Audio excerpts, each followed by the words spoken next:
Okay, so today we're making the roasted turnips and winter squash. Technically, I'm supposed to put this on like rice or the like roasted bison from the same article. I'm not doing that, mostly because I forgot to buy rice. That's pretty much the reasoning. Anyway, I hope you enjoy watching me try to cook. Keyword is on try. I never claimed to be a good cook. I actually can be a bad cook, but we're gonna try it anyway. So let's hope I do well.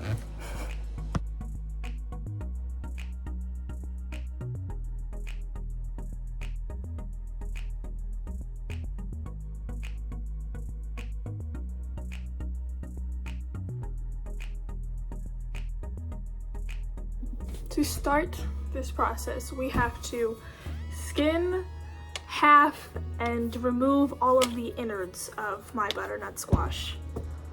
So let's start there.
Today, I'm making the roasted turnips and winter squash with agave glaze.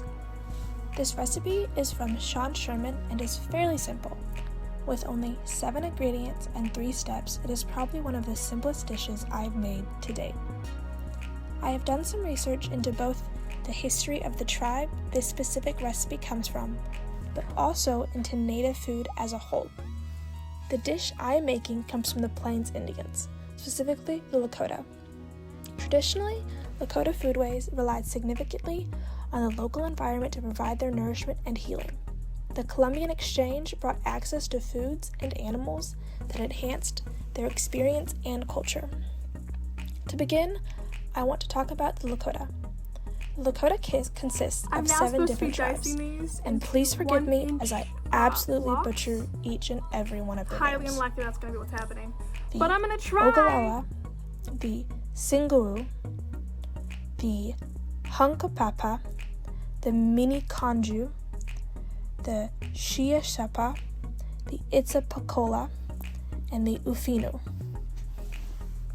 This band was found in the upper Mississippi region in the late 16th and early 17th centuries. The Lakota were located in and around present-day Minnesota when Europeans began to explore and settle the land in the 1600s. Living on small game, deer, and wild rice, they were surrounded by large rival tribes. When conflict with their enemy, the Ojibwa, eventually forced the Lakota to move west.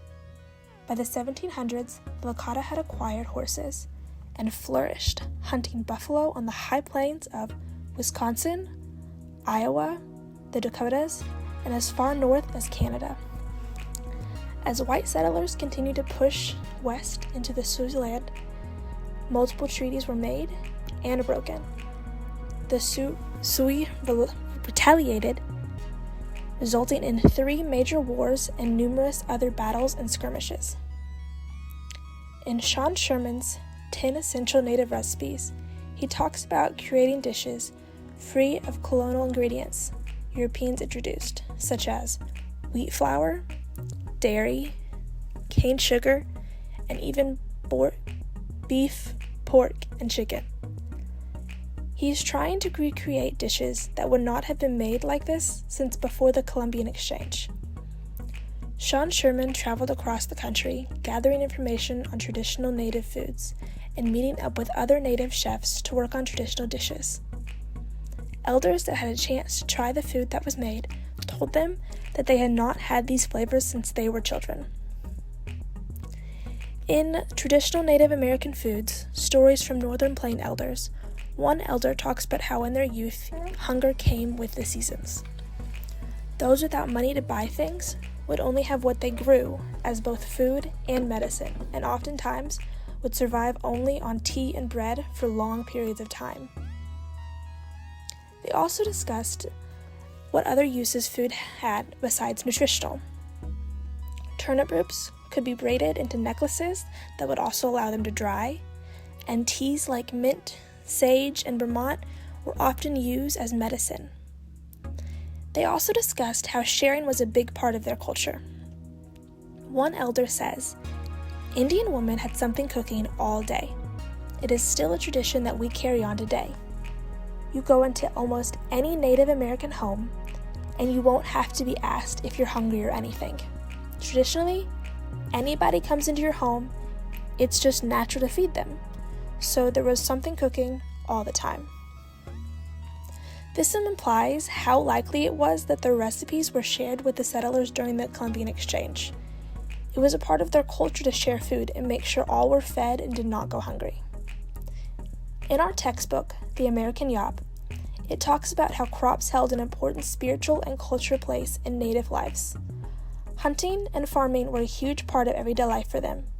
Food was and is such a big part of Native culture that it is unsurprising how much the Columbian Exchange impacted their diet.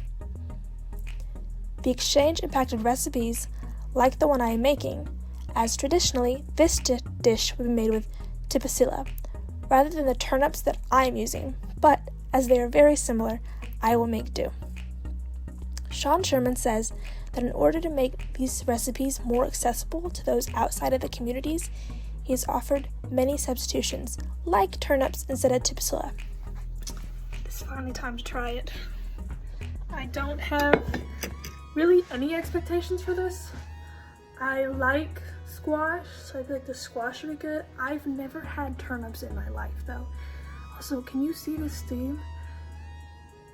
That's such a good job. I've never had a turnip in my life, so we're gonna find out if I enjoy those or not. I'm gonna start with something I know I like. Nice squash. I don't know if I cooked it correctly. I have no idea if I did that correctly, but I'm gonna find out.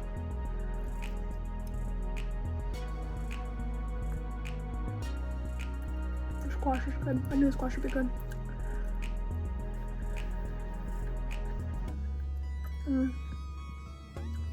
I probably could have cooked them for a little longer. Okay. Time for a turnip. I found a small piece, don't worry.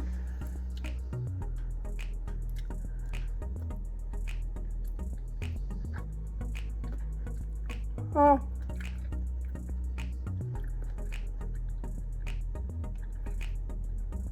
Cannot say I like turnips. However, the bitterness of the turnip mixed with the sweetness of the squash is very good.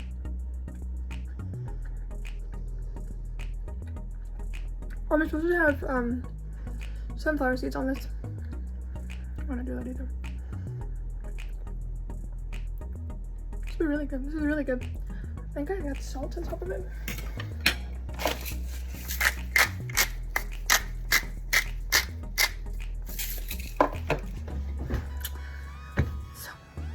I hope you learned something. I know I learned some things, specifically that I don't like turnips. But it's pretty good. And a nice adventure. Thanks for watching.